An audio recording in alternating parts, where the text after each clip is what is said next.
And joining us now, Indiana Senator Mike Braun. Senator, welcome. So at today's hearing, you got Drs. Fauci and Collins to agree with you about the need to understand the origins of the coronavirus.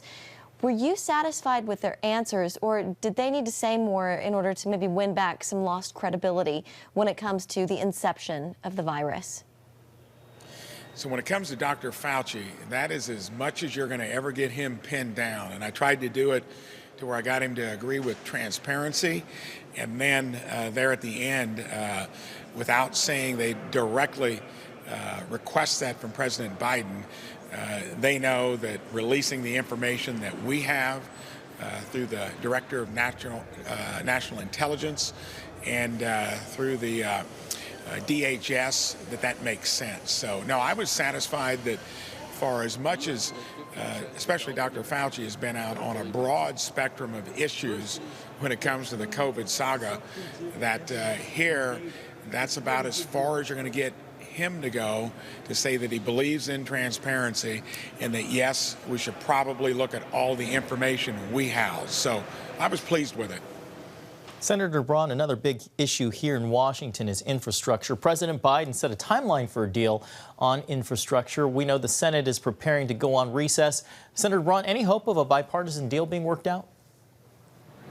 I don't think so, because I think you can take your cue from what happened with the Rescue Act, the American, the act that went through for COVID. But the COVID relief package was not spent on COVID relief, less than 10% of it. Here, we've gone from $2.3 trillion down to $1.7 trillion.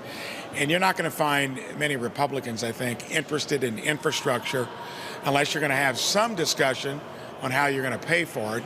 But I think they're going to go through the process to say that they tried and then do exactly what they did with the rescue bill, do what they want with probably no Republican support. Yeah, we will see. Mitt Romney also saying he was against the $1 trillion figure for infrastructure. Senator, what about the bipartisan commission on the Capitol attack? You said that day that it was wrong, unacceptable, and ugly. Do you support or oppose the idea of this commission? We've been working on that. The Democrats have been so adamant about letting the proper agencies, law enforcement, do their job.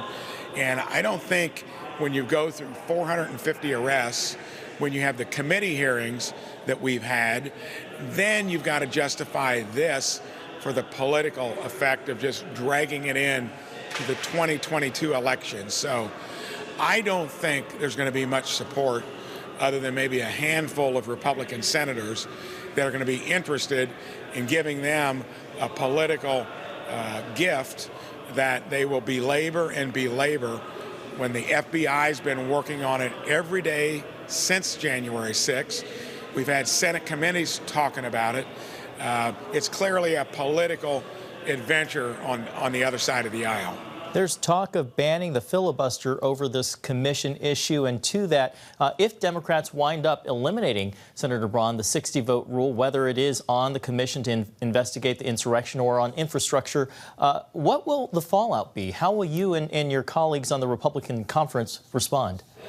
That means that you've gotten rid of any chance of bipartisanship, and I've been here a little under 2.5 years, and we have evolved in that time in a place where one side of the aisle believes in the federal government to do everything. And we're really that far apart when it comes to things we ought to be willing to do together. Maybe making sure we defend our country, infrastructure, if you define it the way we all knew it before this discussion, roads, bridges, rail, air, inland waterways, rural broadband, maybe sewer and water treatment plants, but there's a host of other things in there as well. So right. I don't know. I think that sometimes this has to get solved at the ballot box, and I hope in 2022 people are paying attention to what we're doing now.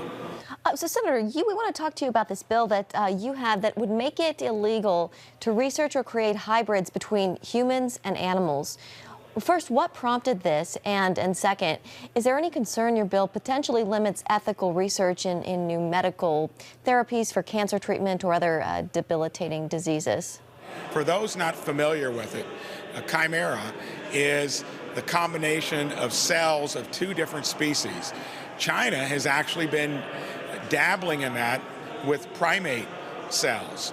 Here in our own U.S., we've already mixed 4% of human cells into mice, to try to find therapeutic remedies for things. But to me, this brings up a whole range of ethical concerns.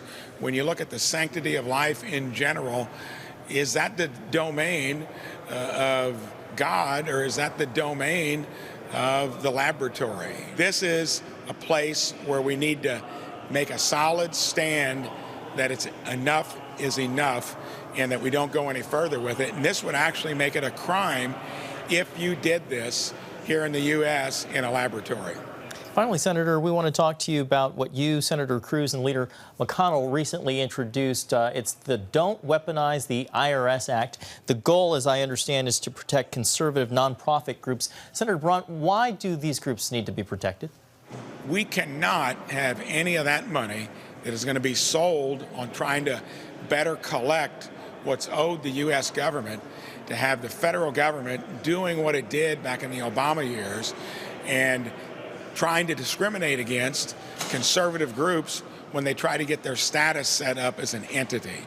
We've got, and this is hard to believe, I brought that bill out. The first co-sponsor was Leader McConnell, and we've got, I think, 46 Republican senators, just lacking 4 that have signed on to that. Normally, that would take months to get that many on your own side interested in a given bill. All right. Well, there is a long list of things you all are dealing with up there. Senator Mike Braun of Indiana, we appreciate you taking the time with us. Thank you so much. My pleasure.